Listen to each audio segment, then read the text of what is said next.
Ah, vale, pues buenos días y gracias a todos por vuestra asistencia. La verdad es que estoy muy contento otra vez de volver a poner los pies en la Alhambra, la cual ya un monumento que por otro lado he visitado en muchas ocasiones e incluso tuve el privilegio y la suerte de dirigir una exposición en torno a la obra de Fortuny y la actividad de Fortuny padre en Granada durante los 2 años que residió en la ciudad entre 1870 y 1872. En cualquier caso, como ya las anteriores intervinientes me han precedido en el uso de la palabra, algunos motivos, algunos temas, algunos conceptos o reflexiones es inevitable que vuelvan a aparecer en mi intervención. Hay que dar las gracias ante todo, la generosidad y que me han invitado los organizadores a participar pues, en este seminario, del cual pues, estoy muy honrado y muy feliz de realizar mi modesta aportación. Una consideración previa es que yo lo que haré, a pesar del enunciado, del título de mi intervención, da una clave de que Fortuny se convierte, como si dijéramos, en el acompañante por este viaje que estamos a punto de empezar. En realidad es un pretexto porque lo que quiero hacer yo es una reflexión en torno al tema de la mujer en general y del tema de la odalisca, del motivo de la odalisca específicamente. Por tanto, es un recorrido visual por diferentes temas que aparecen sobre todo en la pintura española del siglo XIX. También, como podréis comprobar, tendrá mucho protagonismo la fotografía. A mí me interesa mucho la interacción entre estas dos disciplinas, entre pintura y fotografía, y también será inevitable hacer referencia lógica y natural a algunos de los grandes teóricos que han reflexionado sobre el tema del orientalismo, siendo, como decía María, en este caso Edward Said, el que pone la piedra fundacional, construyendo pues esta nueva mirada sobre Oriente, que es, como han indicado mis compañeras anteriormente, no deja de ser una falacia, un mito e incluso una falsificación. En este caso yo incluso sería más contundente, diría que es una auténtica fantasmagoría, es decir, es como un teatro de sombras creado para los occidentales para satisfacer las necesidades estéticas de esta clientela burguesa occidental del siglo XIX. Por lo tanto, todo lo que vemos conservará en cierta forma un aroma trufado de verosimilitud, porque es un precepto que está presente en la retórica visual clásica y en este contexto se mantiene. Lo que pasa es que las escenas que se representan, los lugares comunes, estos tópicos, fijan una imagen absolutamente distorsionada de lo que fue la realidad. Es decir, es por tanto un producto cultural destinado al consumo masivo por parte de una clientela que tampoco exigía demasiada verosimilitud o tampoco era excesivamente rigurosa. En cualquier caso, este recorrido por este devenir de la pintura del siglo XIX es importante porque fija la imagen y de alguna manera anticipa y prefigura lo que será el arranque de las vanguardias. Es decir, no se entenderían estos movimientos vanguardistas de finales del siglo XIX sin estos precedentes, igual que el siglo XIX no se entendería sin los precedentes del siglo XVIII, como bien ha explicado María, con estas imágenes eróticas destinadas a las alcobas picantes de Boucher, Fragonard, toda esta tipología de mujeres. Y en cuanto a la influencia sobre la pintura española, es determinante porque a partir de la década de 1880, la odalisca, pues, como si dijéramos, transmuta, se convierte en la mujer fatal. Y esto es interesante. El modernismo es, en este caso, pionero a partir de Casas, Julio Romero de Torres. Francesc Marriera es uno de los precursores en este sentido, que lo que hace es esta transferencia de modelos, esta transferencia de tipologías, convirtiendo a la mujer occidental en una nueva odalisca, que es cuando aparece este simbolismo decadentista, muy influenciado sobre todo por los salones franceses.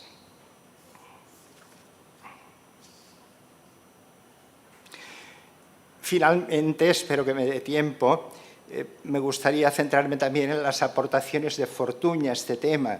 Veremos que Fortuny cultivó muy poco el tema de la odalisca. Fue un pintor de hombres, no fue un pintor de mujeres. En este caso hay detrás toda una mitología en torno a los motivos y toda una fábula de por qué Fortuny tradicionalmente siempre tuviera inclinación por la representación de escenas protagonizadas, en este caso por hombres. Y como colofón de mi intervención, lo que intentaré también será presentar una novedad de una obra de Fortuny, pintada aquí en la Alhambra, que hemos descubierto en una colección particular inglesa con una compañera del museo y que creo que es una primicia que vale la pena, pues, en este caso, exponer. Vamos, pues, a ello. El título, en este caso, es elocuente, es decir, la construcción del orientalismo es un espejismo. Es una visión también realizada desde la otra orilla, sin contar con el interlocutor. Es decir, es una construcción que se espejea en un mundo falso, imaginario, reconstruido, rehecho y pensado a imagen y semejanza del occidental. En este caso tiene esta visión de espejismo, es decir, aquella realidad que se desvirtúa, que se desdibuja, que aparece como tenue en medio del vaho y de la indefinición. Yo creo que hay una obra que refleja perfectamente lo que es o que viene a sintetizar el modelo de este sueño orientalista, precisamente se titula El sueño, porque reúne todas las características, todas las condiciones de la pintura orientalista. Se adapta al género, es una pintura exótica, se adapta al gusto de la clientela, es una pintura, en este caso, presidida por dos elementos fundamentales en el caso de la pintura occidental, que son el virtuosismo del artista y el preciosismo. En este caso también es una pintura híbrida en el sentido de que reproduce los códigos visuales occidentales, simulando una escena orientalista. En este caso es un árabe que está fumando seguramente kif, y lo que produce de ensoñación, de escapismo, de evasión y sobre todo, fijaros, que nos transmite una imagen relajada, despreocupada. Esto es importante también tenerlo en consideración. El mundo orientalista abre las puertas a la fantasía, a la imaginación, pero también nos permite relajarnos de nuestras preocupaciones, de la preocupación del hombre occidental del siglo XIX. Y en este caso es esta vía del escapismo que podríamos calificar de escapismo quimérico.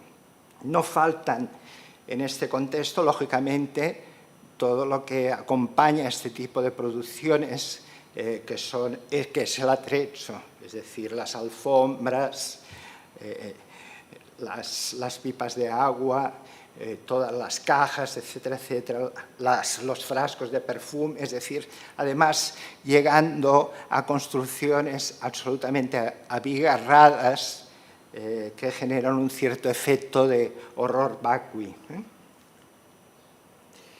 Porque este mundo se encierra en sí mismo, es decir, de alguna forma, la tipología que mejor nos ayuda a entender lo que constituye el orientalismo es que es una pintura realizada en el interior de los talleres. Es decir, fueron pocos los pintores que viajaron directamente a estos países lejanos, a estos países exóticos, y algunos de ellos renunciaron incluso a realizar este viaje.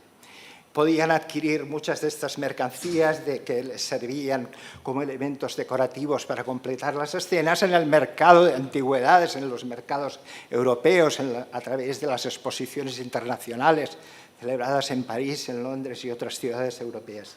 Y algunos de ellos se recluyeron, se enclaustraron y realizaron, pues, incluso en algunas ocasiones, como fue el caso de el famosísimo y popular estudio de Fortuny en Roma, que todos conocemos y que se ha popularizado a través de estas imágenes realizadas entre 1873 y 1874, se convirtió en un auténtico museo. Es decir, con lo cual aquí asistimos a lo que es una contradicción o una paradoja. Es decir, eran pintores muy cultos, muy eruditos, grandes connoisseurs, es decir, es conocida la fama que precedía a Fortuny como un auténtico fetichista del objeto, una persona culta que sabía distinguir, es decir, no era un simple diletante o un simple aficionado. Por lo tanto, todos estos objetos habían estado estudiados, habían formado parte de que era un criterio de selección muy estricto y muy riguroso. Pero fijaros cómo sobre la alfombra descansan dos figuras masculinas que aparecen disfrazadas. Es decir, aquí el atrezzo, que es un atrezzo original que él había conseguido a raíz de sus viajes a Marruecos, le sirve como recurso instrumental en el proceso creativo. Y estas unidades de producción también transmiten una imagen de lo que es sin duda la eclosión de una nueva figura de artista, que es el artista burgués, el artista que intenta asemejarse en el sistema de valores, en el sistema de vida a lo que eran sus clientes burgueses. Intenta imitarlos, intenta hacer ostentación, poder adquisitivo, son pintores muy bien asentados socialmente, que se ganan muy bien la vida porque el producto artístico se ha convertido en una mercancía que circula a través de los marchantes y que viaja más incluso que los propios pintores. Penetra en el mercado internacional norteamericano, es decir, tiene gran fortuna y satisface lo que yo he nombrado anteriormente como necesidades estéticas y culturales de toda esta clientela ansiosa por recrearse en un mundo imaginario que le permite evadirse de una realidad tediosa y a veces excesivamente pragmática.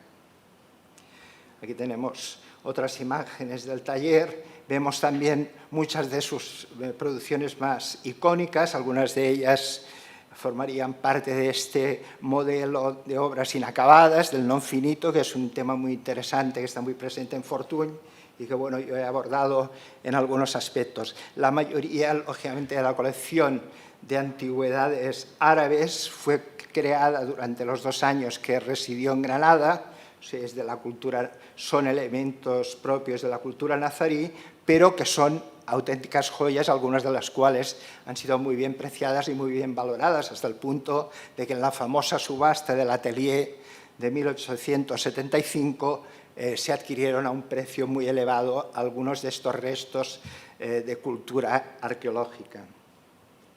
Pero este tipo de taller es sobre todo una creación francesa, es el atelier de grandes dimensiones, dividido por especialidades, que tiene evidentemente, refleja un gusto eclecticista, que también viene a ser una manera de autoafanarse, una manera también autocomplaciente e incluso la propia autoestima del artista sale reforzada a través de estas imágenes, se sitúa en pie de igualdad a su clientela y hace ostentación de este poder adquisitivo. El caso, por ejemplo, de Benjamin Constant, que después volveremos a él porque ejerció una cierta influencia sobre esta pintura de la década de 1880, la denominada pintura de asunto o pintura anecdótica.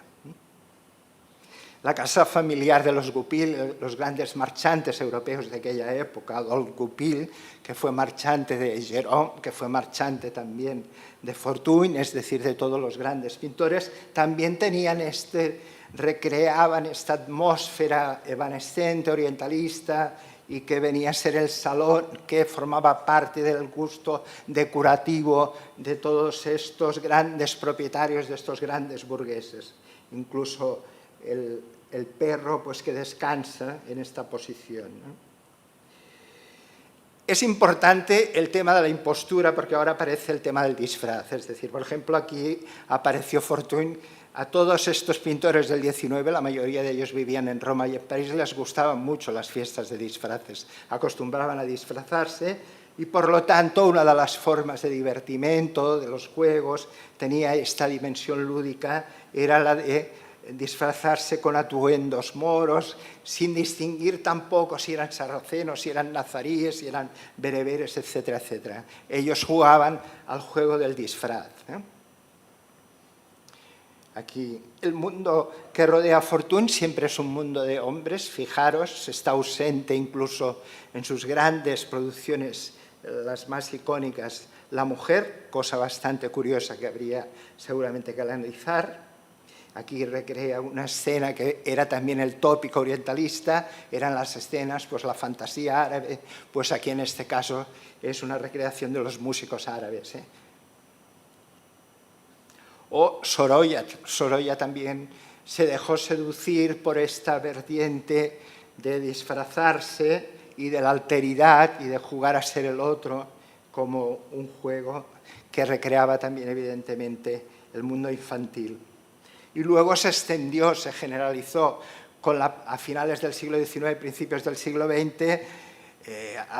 Hay algunos fotógrafos, como consecuencia, lógicamente, de la aparición masiva de una cierta turistización del territorio andaluz, algunos artistas recrean estudios con estos decorados de cartón piedra que sirven para recrear pues esta fascinación por el mundo orientalista, y los clientes que encargan estas fotografías pues juegan este rol. Es, por ejemplo, el caso del pintor Mariano Bertucci y su mujer. O Antonio y Teresa Ametller, que eran un matrimonio que habían fundado la Casa Ametller, que está en el Paseo de Gracia, que luego se fundó el Instituto Ametller de Arte Hispánico. Eran chocolateros, fabricantes de chocolate, eran muy ricos y realizaron un viaje a Oriente, visitaron Marruecos e incluso hay fotografías del viaje que realizaron a Egipto. Fueron retratados por Kabila porque Kabila era el fotógrafo que tenía prácticamente la exclusiva en Tetuán y realizaba toda esta serie de fotografías a todos los personajes que iban desfilando, a todos estos burgueses que iban desfilando por la ciudad y que querían tener un recuerdo evocador de ese paso por Marruecos. O el Museo Cerralbo también conserva esta fotografía de la marquesa de Cerralbo con atuendo oriental, sigue los mismos esquemas, la misma tipología y los mismos estereotipos. Sin duda, Rafael Garzón, el fotógrafo cordobés, es el más conocido por la mayoría de todos vosotros. Incluso se llegó a realizar hace poco tiempo una exposición en la cual recreaba todos estos temas y realizaba cuadros escénicos, que es lo que hace en este caso. Recrea un cuadro escénico de 3 mujeres, que es una escena que podríamos decir de harén, salvando las distancias, evidentemente, y en la que las mujeres occidentales juegan pues, a este rol del disfraz. Un fotógrafo bastante divertido fue Pere Casas Abarca. Este reutiliza y reinventa el motivo orientalista, recrea cuadros escénicos con un sentido muy transgresor, muy irónico, muy sarcástico incluso, y recrea sobre todo las imágenes más conocidas, aquellas que forman parte del imaginario occidental orientalista. Por ejemplo, es en este caso el encantador de serpientes, es decir, que forma parte de lo que son los tópicos visuales orientalistas, tópicos creados por el mundo occidental, lógicamente. O esta escena de harén en el Alcázar de Sevilla, que es otro cuadro escénico en el cual pues, es un mundo de mujeres, interioridad, las interioridades, la sociabilidad del mundo femenino y siempre utilizando, incluso Casas Abarca utilizó el recurso tradicional clásico de las musas inspiradoras en los artistas, encarnándola a través de algunas fotografías. La mujer que se le aparecía al artista lo inspiraba y de alguna forma le servía como fuente de inspiración. Incluso hay algunas escenas grotescas, ¿no? Por ejemplo, Fernanda Mir era la esposa de un fabricante que tenía una fábrica de chocolate también, Fargas, y que está en la parte vieja de la ciudad de Barcelona, tienen la tienda aún existe, y esta gente realizaba fiestas familiares en las cuales las mujeres y los hombres acostumbraban a disfrazarse siguiendo pues, una especie de fantasía un poco fantoche al mismo tiempo. Tendrían más verosimilitud la erupción, que es lo que os comentaba, pero ya me detendré más adelante, cómo la fotografía interfiere en la pintura y la obliga a cambiar de registro. Es decir, a partir de 1870 la fotografía de alguna manera resquebraja y obliga a que la pintura tenga que hacer un replanteamiento diferente. Eso explicaría el por qué, a partir de 1880, entraríamos en una dinámica de banalización del tema de las odaliscas y del mundo orientalista. Primero, la fotografía es mucho más económica, circula con mayor rapidez, tiene un punto de verdad, de autenticidad del que carece la pintura, y esto convulsiona en este caso a los pintores, algunos de los cuales incluso deciden ya pintar directamente a través de la fotografía, utilizándolo como recurso figurativo, incluso como fuente de inspiración.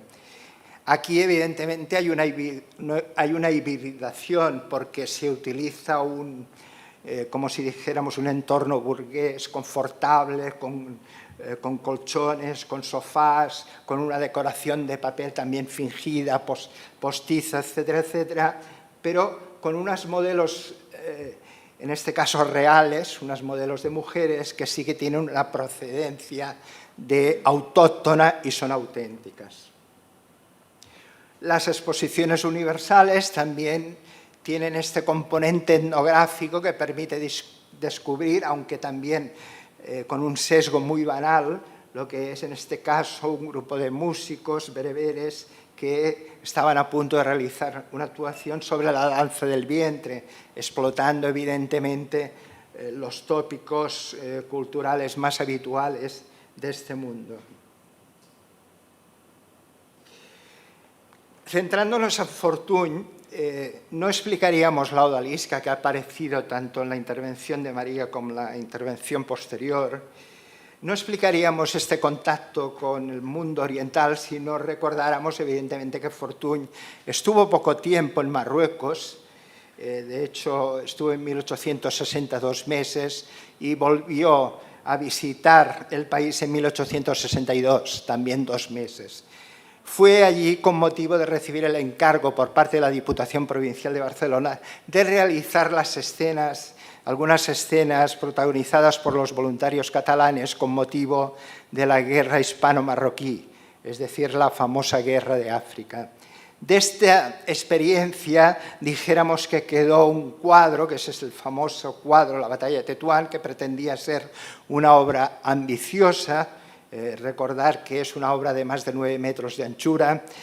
Era una obra que tenía que reproducir los códigos y las convenciones visuales de la pintura de historia, pero quedó a medio camino, a medio hacer. Es decir, es una obra fracasada en este sentido porque no se adapta tampoco a estas convenciones de la épica, a las convenciones programáticas de lo que tendría que ser una pintura de historia entendida en un sentido colonialista, que es lo que tendría que reflejar esta obra de Fortuny. Sin embargo, hay un aspecto a veces poco valorado, que es la parte superior de la pintura, es decir, este celaje que acaba convirtiéndose en el gran protagonista de la composición y que nos permite aventurar lo que representó para Fortuny el contacto con lo que yo clasificaría los elementos atmosféricos marroquíes, la luz, el sol, el clima, la atmósfera, etcétera, etcétera, y que tuvo un reflejo inmediato en su paleta.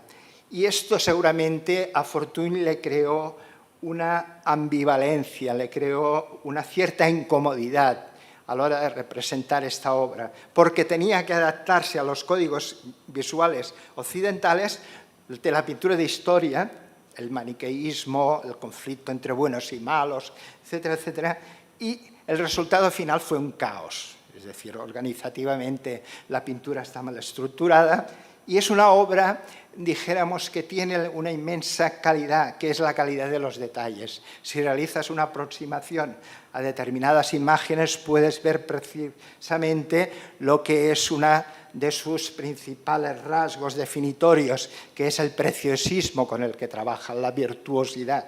Y también hay elementos inacabados en esta obra. Sin duda, el fruto más destacado de esta intervención, de este contacto con Marruecos, fueron estos dibujos preparatorios que realizó para la creación del cuadro grande, que era como él lo denominó. Es decir, son estudios atmosféricos, son estudios de luz, es un contacto con el paisaje, y esto rompe también con uno de los grandes mitos historiográficos que ha quedado fijado prácticamente como un estereotipo, que Fortuny no fue un gran paisajista, todo lo contrario, sí que lo fue. Lo que pasa que los intereses comerciales, dijéramos que lo condujeron hacia otro territorio completamente diferente, que tuvo que adaptarse en este caso las exigencias del marchante, de la clientela, adaptarse a ellas sin poder disfrutar de estos instantes de recreación, de ensoñación que le permitía el contacto directo con el motivo, con la naturaleza, estos ejercicios de plein air.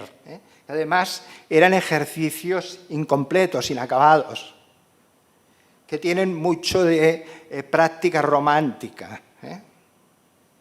Por ejemplo, este dibujo del Prado también es sensacional porque sabe captar la atmósfera, el influjo, la influencia de la luz, del sol sobre las formas, sabe recrear el momento, la intensidad de la luz, etcétera, etcétera.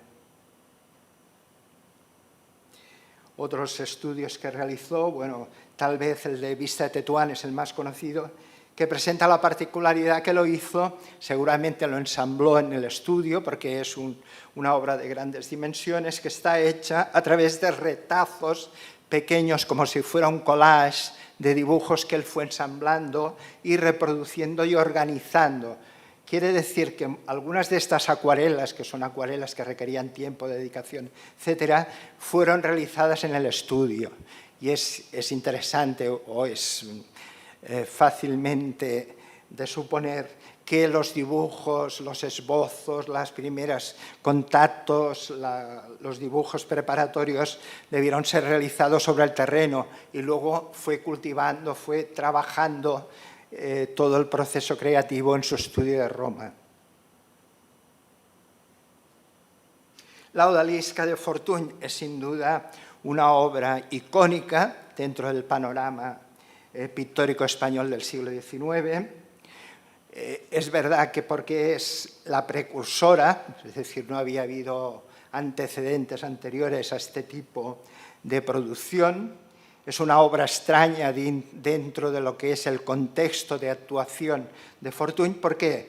Porque es paradójico que el pintor, una vez regresa a Roma, en 1861, obligado nuevamente por las exigencias, en este caso de los dirigentes de la Diputación, que le obligaban a entregar obras para valorar lo que eran sus avances como artista, lo que hizo, en vez de recrear un mundo orientalista más auténtico, más veraz, más cercano a lo que él había vivido, más etnográfico incluso, porque él hizo dibujos también muy etnográficos de lo que fue la Medina de Tetuán, lo que hizo es la imagen tópica, estereotipada, literaria, convencional de una odalisca que bebe en las fuentes de la tradición clásica de las Venus ticianescas, y que el resultado es un género híbrido, es decir, bebe en estas fuentes, recrea la atmósfera de una forma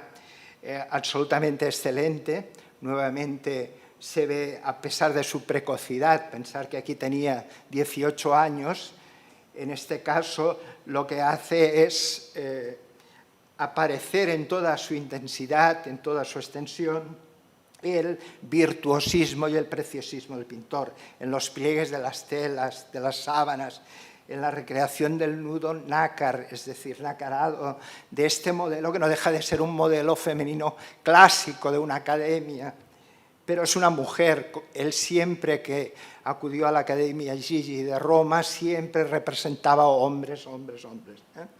Y la pipa de agua, el músico con lo cual, como decía la persona que me ha precedido en la palabra, es una imagen inverosímil, que aparezca un hombre que contempla el cuerpo desnudo de una mujer, y la posición un poco extraña, en este caso de la mano izquierda un poco afectada, que no acaba de resolver del todo satisfactoriamente. Cuando fue recibida esta obra en Barcelona, recibió unas críticas furibundas, es decir, despertó lo peor, los instintos más primitivos de una crítica que vio en ella una obra excesivamente atrevida, descarada, y la crítica de Barcelona se mostró muy refractaria a su recepción, porque se consideraba que no había mantenido ninguno de los dos preceptos clásicos habituales en este tipo de pinturas, que eran el decoro y la conveniencia de las imágenes. Es decir, tampoco se transmitía una fábula, tampoco se transmitía una imagen edificante como eran las Venus clásicas, sino que aquí nos enfrentábamos ante una mujer desnuda que pertenecía a otra cultura y que por lo tanto venía a resquebrajar también lo que era la moral judeocristiana y que creaba una cierta incomodidad. Cosa también interesante a retener es el hecho de que esta obra se pudo ver ya en una exposición en Barcelona en 1862, con lo cual es un hecho bastante relevante, pero no causó ni un impacto ni tampoco influyó en la posterior evolución en la pintura española del siglo XIX, porque acabó constituyendo una producción confinada, prácticamente sin ser conocida. Tampoco es una obra que se adapte a lo que sería después los modelos y las tipologías habituales del pintor, mucho más comerciales, mucho más preciosistas. Esta es una obra de aprendizaje, no está mal para ser una obra de aprendizaje, es una obra muy virtuosa, que es una obra tardía, es de 1861, por lo tanto aquí podríamos abrir un paréntesis, como siempre España llega mal a muchas de estas dinámicas, incluso la dinámica del colonialismo también llega de una forma muy tardía, y esto evidentemente marcará la evolución de la pintura orientalista del siglo XIX. Por otro lado, tenéis que pensar que Fortuny tampoco pudo ejercer una gran influencia sobre la pintura española de su tiempo, porque fue un pintor internacional, fue un pintor que trabajó en Italia, que trabajó en Roma, que trabajó en París, que estuvo en Granada 2 años entre 1870 y 1872, y por lo tanto su obra no colgó de los grandes museos, y la mayoría de obras, cuando las acababa, ya estaban comprometidas para ser adquiridas por la clientela a través de su marchante. Es una obra que vive, lógicamente, en estas fuentes clasicistas. Fijaros, también se ha marcado este paralelismo y que probablemente existe dentro del... Rosales y Fortuny eran muy amigos y es probable que realizaran un ensayo sobre la forma de representación del cuerpo femenino desnudo en un mismo tiempo, un mismo motivo. De hecho, hay una coincidencia absoluta, la disposición de las figuras también es idéntica. Debieron realizar, es anterior Rosales en 1859, por lo tanto Fortuny es muy probable que tuviera presente este precedente, este modelo anterior de Rosales. Pero sin duda es la gran odalisca de Ingres. Ingres, que por cierto nunca puso los pies en Oriente, y por ejemplo, y esta es la pintura, dijéramos, de salones, la que triunfa y la que acaba de alguna forma convirtiéndose en la pintura hegemónica de su tiempo.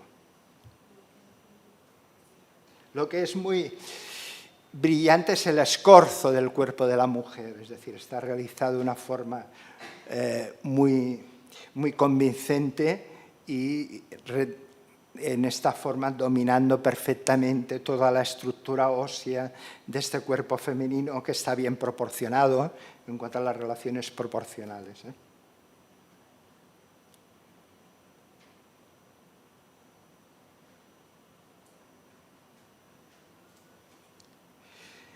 Lo que os decía, todo esto va interactuando y es una interacción en la cual de alguna forma se produce un flujo de préstamos entre pintura y fotografía. Es importante retener este aspecto porque la fotografía vendrá a alterar también la forma de trabajar de los pintores, los procesos creativos. En el entorno de los grandes ateliers empezará a utilizarse con mucha más frecuencia este tipo de recursos instrumentales sin ningún tipo de reparo y algunos de ellos, como he comentado, incluso no llegarán a viajar nunca a ninguno de estos países exóticos.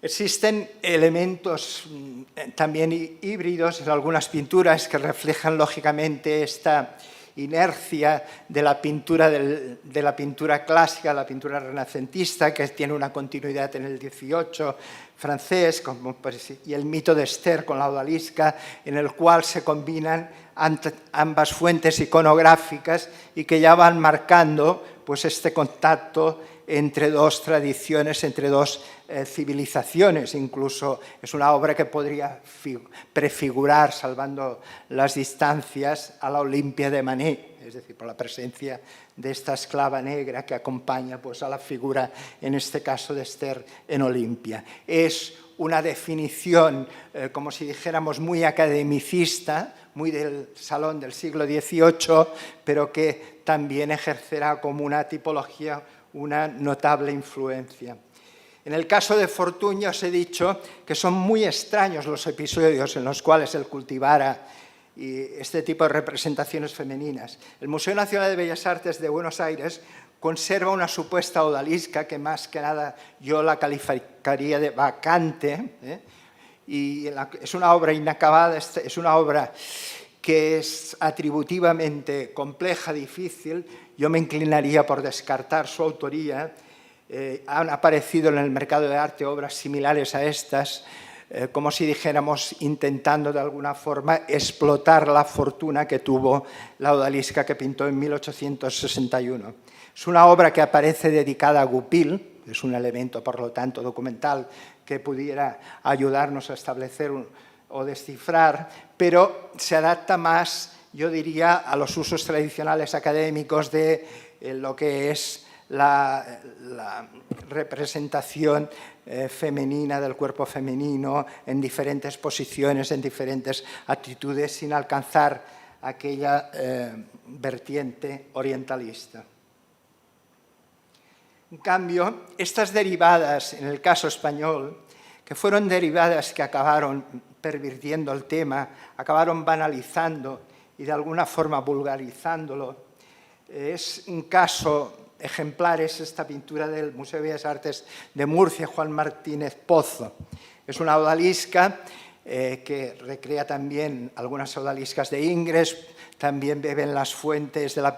Tiene préstamos figurativos de Fortuny, incluso la aparición de esta figura de la música, asociando la música con la belleza femenina, como un mito erótico muy explotado también por la pintura de Tiziano, es decir, tiene este eclecticismo visual, este eclecticismo también conceptual que está presente. El entorno es también un entorno verosímil, con los azulejos, con todas estas taraceas, etcétera, etcétera, con estas mesas también, porque era fácil acceder a él y permitía pues, realizar cuadros escénicos, se fingían pues, interiores de harenes femeninos que seguramente eran pintados, la mayoría de ellos en departamentos o en compartimentos de algunos de estos ateliers de grandes dimensiones.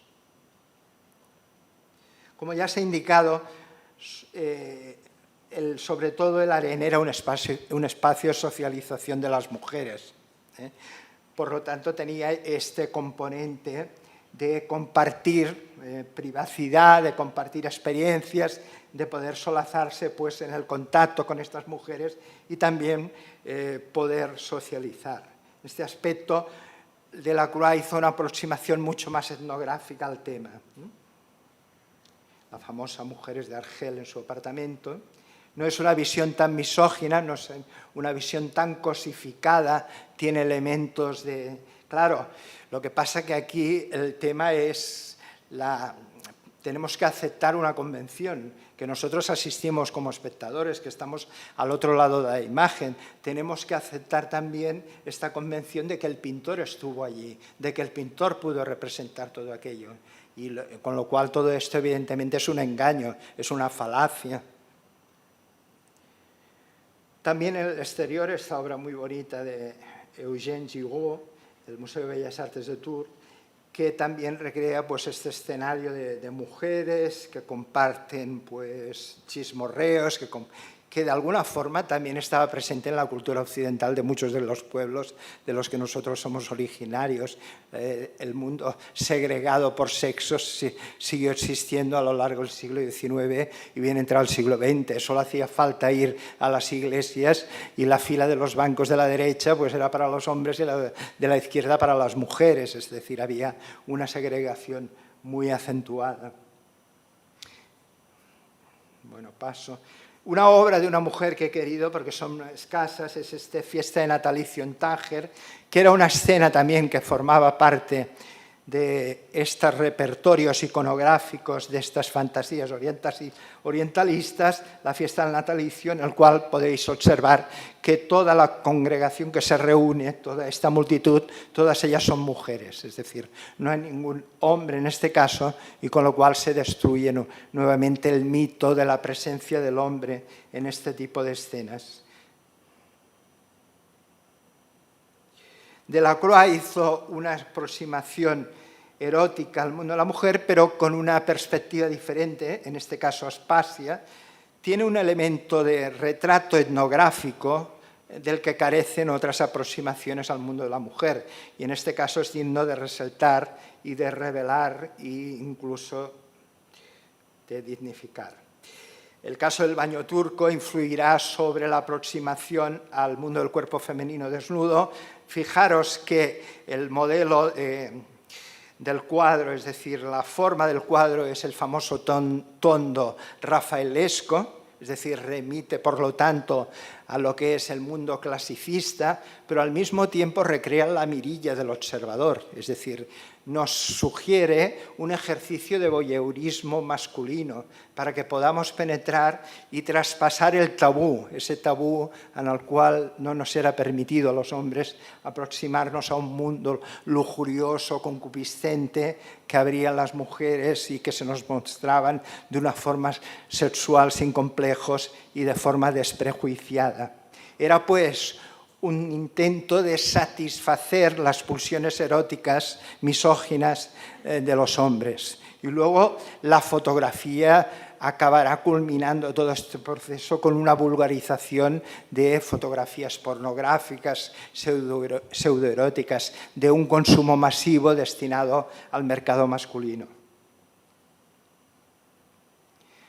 Gérôme recrea también el baño de la mujer en un entorno muy estudiado, muy palaciego, con una decoración de azulejos, de taraceas, etcétera, etcétera, con la esclava negra que está bañando a la señora y, por lo tanto, prefigura también lo que ahora os comentaré. Otro caso es el de las mujeres desnudas de Gérôme. Gérôme le da un empaque palaciego a sus obras, del que hasta que no llega a Granada Fortuny, las obras de Fortuny carecían. La mayoría de pinturas occidentales de Fortuny, anteriores a su llegada a Granada, son escenas de calle, son escenas callejeras. En cambio, Granada es evidentemente el escenario ideal para recrear y para darle una pátina de prestigio, una pátina de reconocimiento a sus pinturas, recreando qué mejor lugar, qué mejor escenario, la Alhambra. En este caso, esta escenificación, este relato incluso literario de escenas que son construidas a través de los diálogos mudos que se establecen entre los protagonistas o las protagonistas, bebe de Gérôme.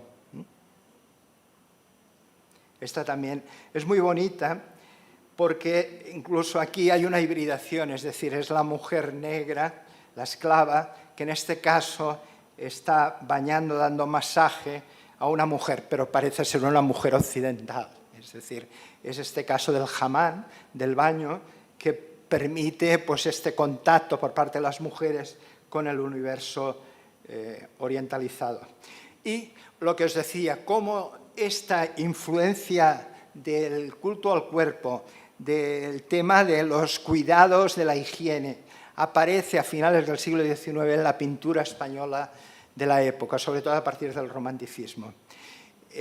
Y aquí el crisol viene por dos vías, viene por el mundo del orientalismo, viene evidentemente por los viajes que estos pintores realizan a París, porque se convierte el motivo de la toilette femenina en un motivo recurrente en todos los artistas de la época, pero en este caso Casas también utiliza este recurso engañoso, ficticio, de permitir al hombre descubrir un cuerpo femenino desnudo y penetrando en un lugar también que era tabú, en un momento en el cual tenemos que recordar evidentemente que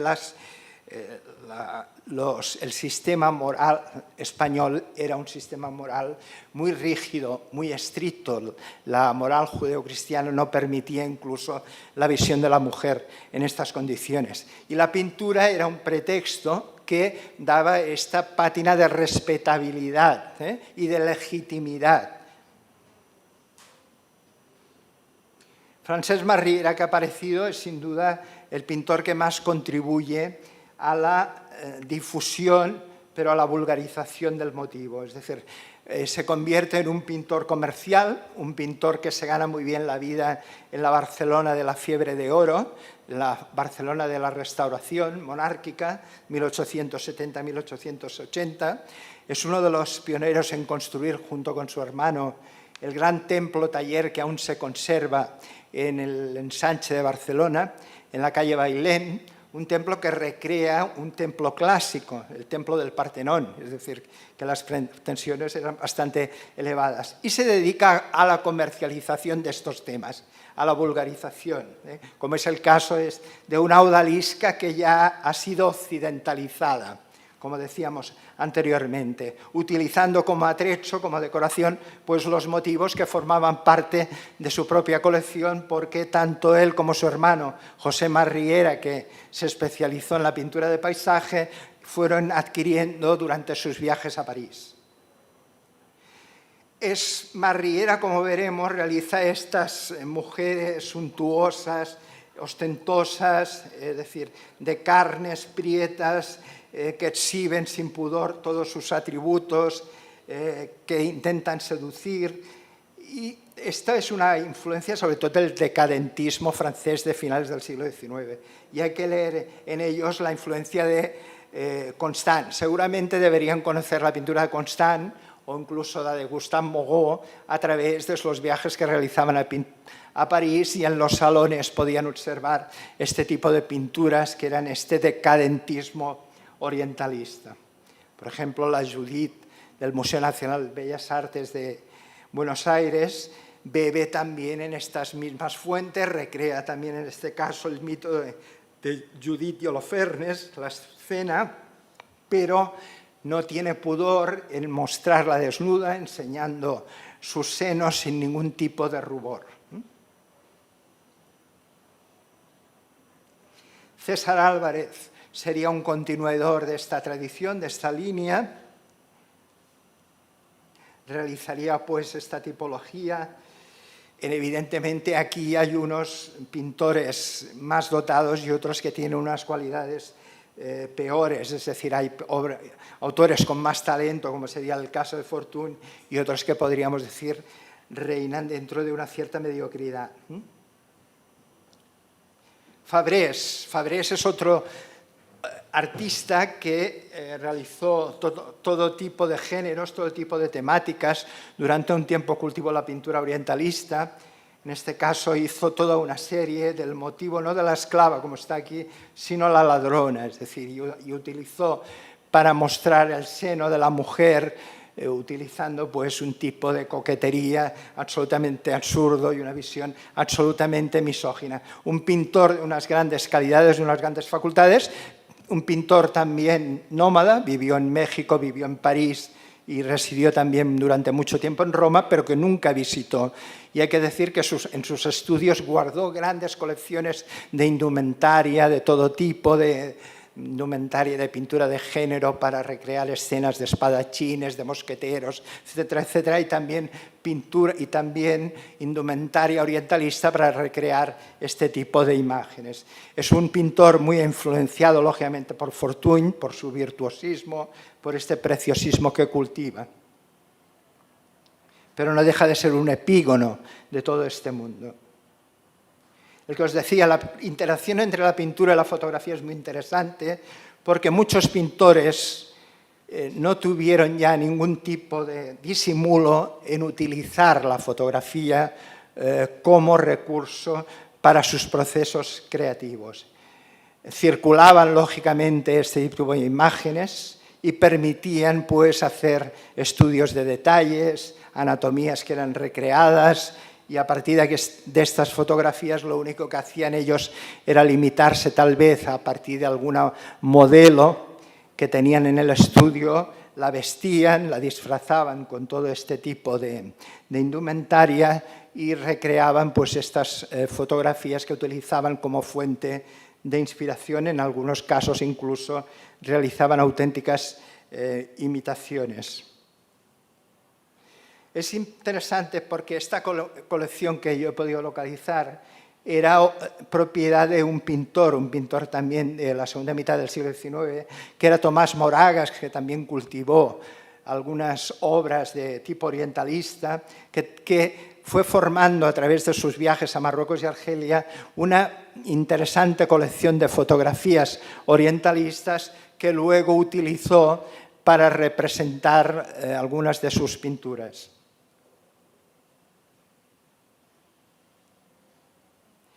Aquí tenemos otro ejemplo de una de estas fotografías de la colección de Moragas.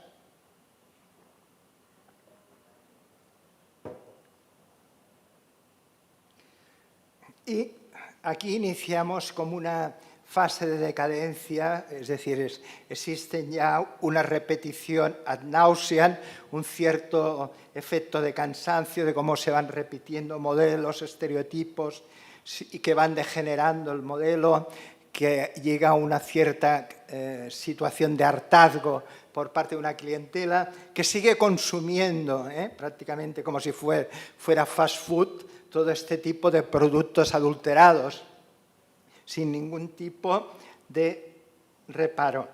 Y se incluye la fotografía, aún sigue ejerciendo una mayor influencia en muchos de estos pintores de finales del XIX y principios del siglo XX que ya la utilizan con un descaro absoluto. A Kabila es lo que hemos visto. También son imágenes que se reproducen en formato postal, en todo tipo de formato, que son asequibles, que circulan con una cierta celeridad y rapidez, que tienen unos precios irrisorios, y esto, claro, va en detrimento también del precio de valor de muchas de estas mercancías pictóricas que van perdiendo valor de mercado por la irrupción de estas fotografías. También Agrasot, este pintor de Orihuela, que ahora hace poco se ha celebrado una exposición, incluso que me parece que la última itinerancia aún está abierta en Castellón, es otro que cultiva pues, este género. Sorolla incluso también llegó a cultivarlo. La disposición, las actitudes, las formas, los modelos siguen también este reflejo de José Gallegos, sería otro. Y luego, al igual que hablábamos del mundo del cultivo al higienismo de finales del siglo XIX, del catecismo, es la conversión de la odalisca en la mujer fatal de la pintura española del siglo XIX. Marriera es sin duda uno de los pintores que más contribuyeron a realizar este tránsito, esta transferencia. Por ejemplo, en esta escena de la modelo en el taller, en el cual pues, aparece una modelo insinuándose, se cultiva toda una literatura en torno a las relaciones incestuosas y amorosas entre el pintor y la modelo. La modelo aparece liberada de ropa, se muestra sensual, atractiva y que prácticamente pues insinuadora de que se ofrece más allá del que es una práctica simplemente academicista. Las mujeres burguesas también juegan a este juego del dolce far niente, es decir, a esta especie de mal de siglo del final del XIX, en el cual domina pues este embargamiento de la mujer que aparece embargada por la desidia, por un cierto fatalismo, por un cierto mal metafísico que no tiene una explicación física. También las mujeres burguesas que van, pues lógicamente asisten a las óperas del Círculo del Liceo, son representadas como este modelo de mujer ociosa, de mujer sin ningún tipo de ocupación, que está sometida pues, a unos males que no tienen una explicación lógica, una explicación física, pero que sí que es una tipología que deriva de lo que es la interpretación occidental del modelo de la odalisca. El famoso Después del baile de Casas también sería un ejemplo de la fortuna de este motivo en la pintura española del siglo XIX. Está estirada, además al fondo aparece un motivo que explica todo el relato, es decir, esta chica ha asistido a una fiesta, aún vemos la mesa puesta con todas las bebidas, etcétera, etcétera, y ha tenido, pues está sufriendo los efectos del alcohol y está pues aquí estirada. Viven pues de la ociosidad, no tienen ninguna preocupación, es decir, son las odaliscas occidentales. O Julio Romero de Torres, que introduce en este caso el tema de la lectura, que es un componente que corrige, es decir, esta desidia existencial que domina los anteriores modelos. Introduce el tema de la lectura como un componente culto, que está muy presente también en la obra de Casas, tanto en el cartelismo, en el dibujo, como en la pintura. Lo que decía ya para acabar, la mujer en la obra de Fortuny, es escaso los episodios en los que Fortuny se acerca al mundo femenino. Debe haber razones psicológicas, debe haber algún motivo que se nos escapa. El caso es que durante la estancia en Tetuán en 1860, lo único que hace es realizar algún dibujo, recordar que los occidentales no podían convivir en las casas de la Medina de Tetuán, pero él sí que decidió residir por motu propio, a diferencia del cuerpo de tropa español que se situó fuera de la Medina. A él se le ofreció la posibilidad de vivir con el cuerpo de tropa español y él prefirió situarse en el epicentro de la Medina de Tetuán. Allí pudo captar pues, imágenes que podríamos decir costumbristas de las formas de vida de todos ellos. La única mujer que se podía representar era la mujer judía.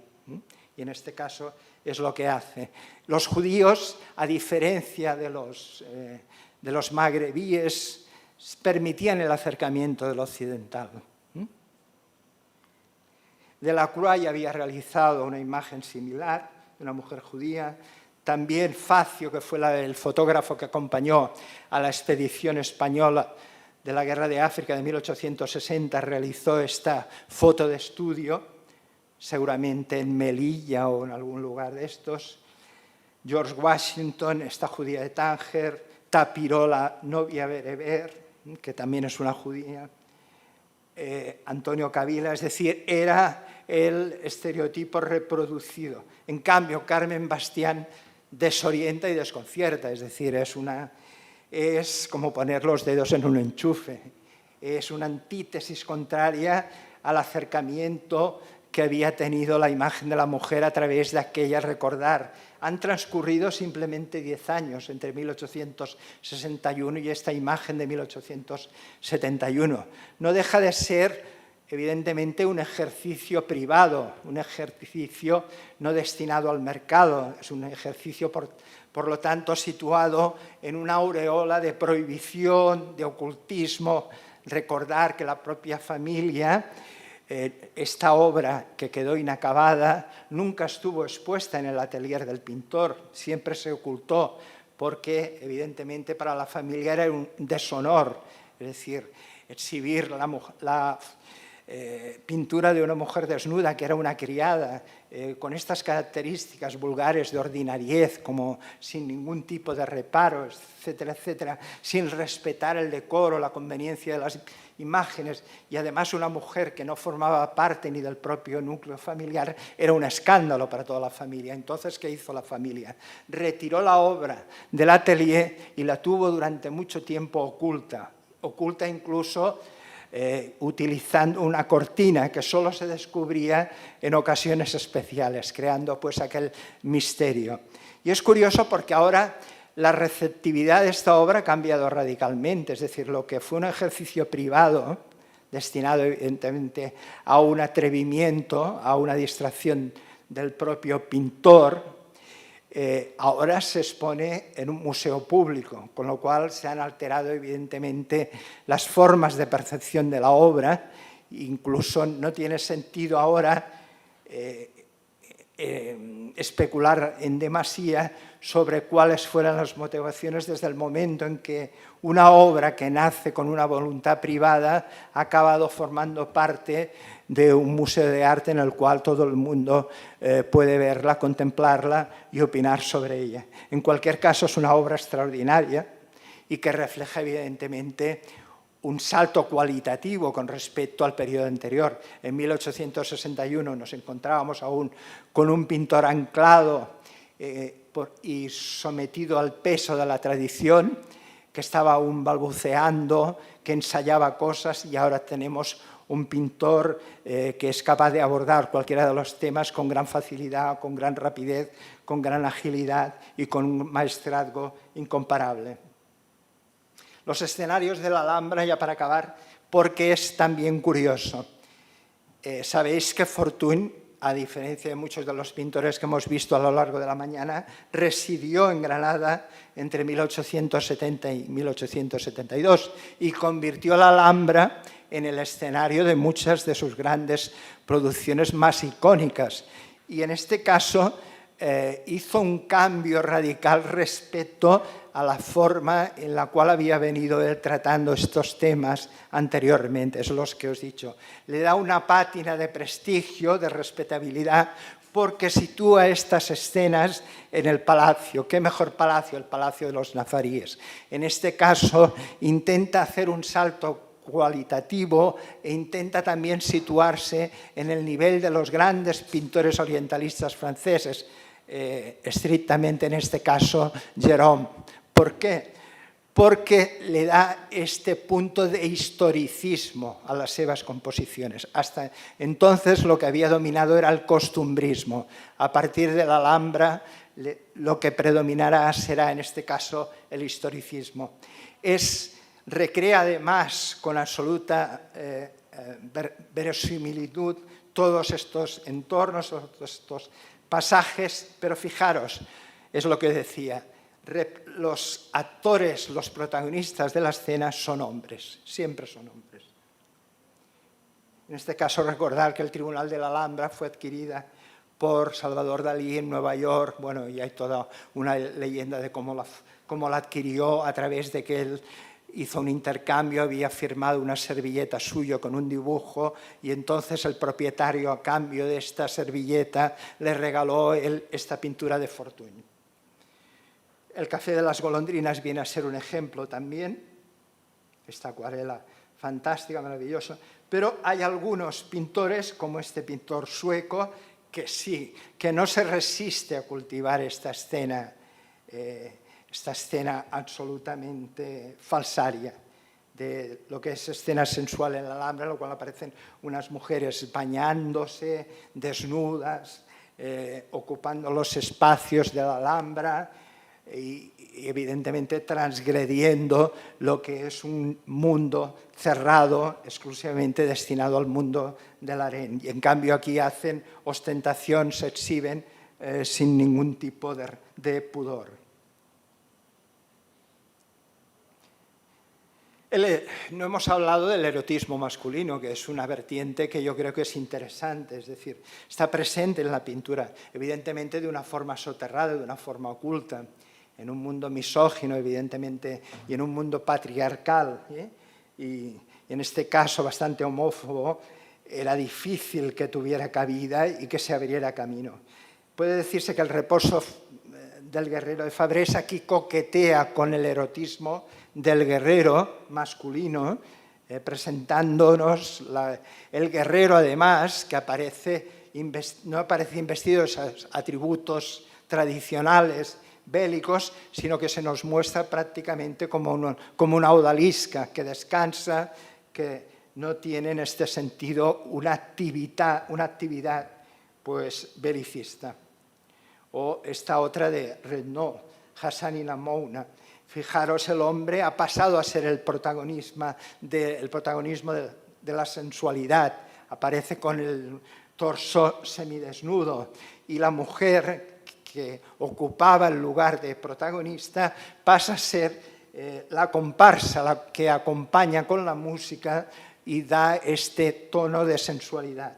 Sin duda, aunque son escenas que a veces han resultado difíciles desde el punto de vista iconográfico ser interpretadas, Gabriel Morcillo es uno de los pintores que practicó este mundo del erotismo masculino y recreando y de alguna forma dando una vuelta de tuerca al mundo femenino del harén, es decir, desplazando de este mundo a la mujer, incorporando al hombre y convirtiendo al hombre en objeto sexual, en objeto de culto atractivo, sobre todo, evidentemente, a un público homosexual, a un público gay. Y ya para acabar es lo que os decía. Os presento esta primicia de una pintura de Fortuny, una pintura que estaba perdida ya desde que se presentó. La podéis ver aquí en una fotografía en blanco y negro. Desde que se presentó en la subasta del Atelier en 1874, había quedado abandonada en su estudio. No la conocíamos ni tan solo a través de una fotografía en color, y a través de las pesquisas y las investigaciones que hemos podido realizar con mi compañera Mireia Berenguer, hemos podido localizarla en una colección particular inglesa, lo cual es sin duda un motivo de satisfacción y que queremos compartir, en este caso con todos vosotros, porque qué mejor entorno para compartir este descubrimiento que el lugar en el que fue realizada por el propio Fortuny.